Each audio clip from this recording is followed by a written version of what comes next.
Nah. God. I wanted to pick a film that split the audience down the middle. A film that I couldn't rejoice or reject. But this film has been playing on my mind for weeks.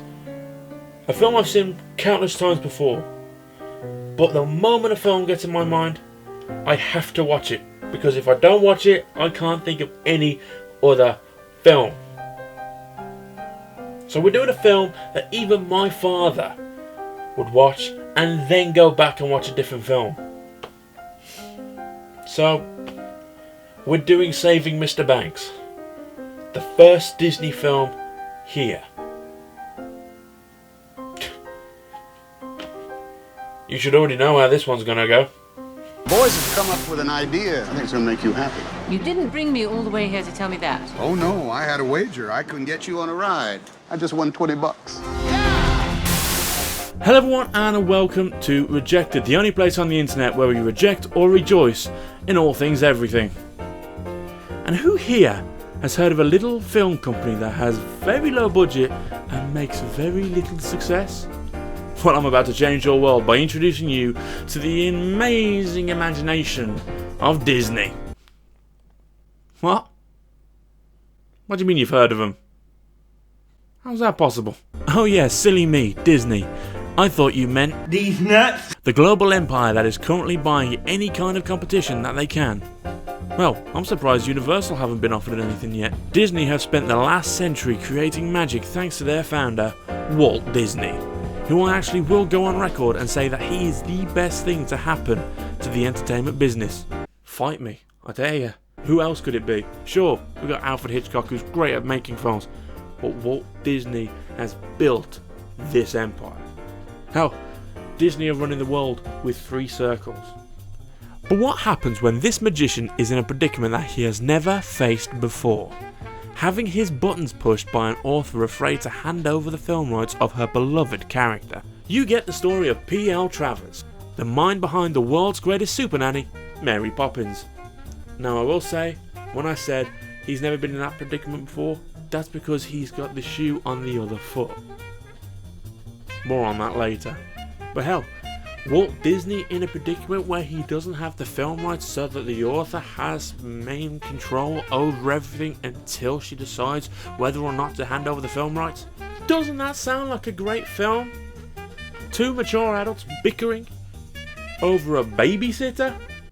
No? Well, if anyone could put it off, it's Disney. Well, in 2013 we would see if that was possible with Saving Mr. Banks, written by Kelly Markle and Sue Smith, with Emma Thompson playing our irritable author, and Tom Hanks, of other Disney fame,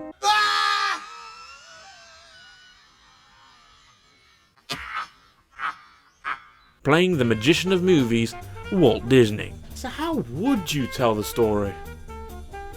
Well, like this. Author P.L Travers is having some financial trouble. She refuses to write books, and even though she found success with Mary Poppins, the royalties aren't paying the bills. And after 20 years, she has finally given in and has agreed to work with none other than Walt fucking Disney. Well, that's how I put it. A true legend. However, she has retained the rights and won't sign the deal until she is happy with the end result. But through the process, we discover some truths about the flying nanny with the umbrella. The film doesn't just follow the making of the film in the production. It actually follows P.L Travers when she was a young child growing up in Australia. Her father, Travers Goff, played by Colin Farrell, and her mother, Margaret Goff, played by Ruth Wilson, who, at the time that we're introduced to him, have moved from a huge house to the arse end of nowhere, basically. When we first meet P.L Travers, she is a ruthless, bitter woman who has a very hard shell and doesn't mind telling you of her opinion, no matter how harsh it is. But as the film goes on, we see that she is someone who has an ongoing battle with herself, conflicted between the love for her Mary Poppins and her abilities to share her. But there is a warm heart that hides underneath all that hard exterior. And who is the only person capable of cracking that shell? Walt fucking Disney! He wants to create a film based off of P.L Travers' book, but struggles in seeing the truth behind her work, and is conflicted with having fought a similar battle in his earlier years. Now this part he actually covers within the film itself, but Walt Disney didn't have the easiest time when it came to Mickey Mouse. Which leads us nicely on to the top 10 things you don't know about Walt Disney. Because no one's ever done that before. Number 10. He's a Nazi. Wait, what? 9. Only joking. However, he did fight in World War I. That's okay. 8. Then again, some have speculated that he is a Nazi. Oh, you've got to be shitting me, come on. 7. No, he's not. We just checked the history of Walt Disney, and no, he is not a Nazi. Jesus Christ. 6. The History of Walt Disney by the Walt Disney Company. Okay, so there may be some truths changed. So he still might be. Oh, for fuck's sake. Number 5. He was nearly a vacuum salesman. Wait, so what? Wait, is he a Nazi? 4. Walt Disney is not a Nazi. Okay, no more Nazi jokes then. 3. He played Peter Pan when he was in school and had adored the character ever since. Okay, that's actually quite nice. Number 2. We apologise for the confusion from numbers 10 until 4. Just thought it would be a relief when you discovered that he actually wasn't a Nazi and that it was all a joke. Well, it did put me on edge a bit. And number 1. He turned Donald Duck into a Nazi. What? Well, now that that's out of the way, how's the film? It looks beautiful. I adore these flashy-backy films. And yes, I call them flashy-backy films, especially when they're done right. And this one is done more than right. The look, the sounds, the feel, the set, the costumes, every single prop I adore. And I cannot leave my favourite shot out. They actually redid the famous image of Walt Disney waving in front of Disney World. Oh, it makes me so giddy. It's even so nice to see the legendary Sherman Brothers composing the music for Mary Poppins. Everything is executed perfectly, and I cannot fault it one bit. Saying that, the story itself is based on someone's life.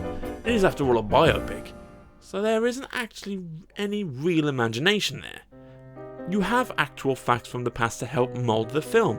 Hell, they recorded all meetings in pre-production.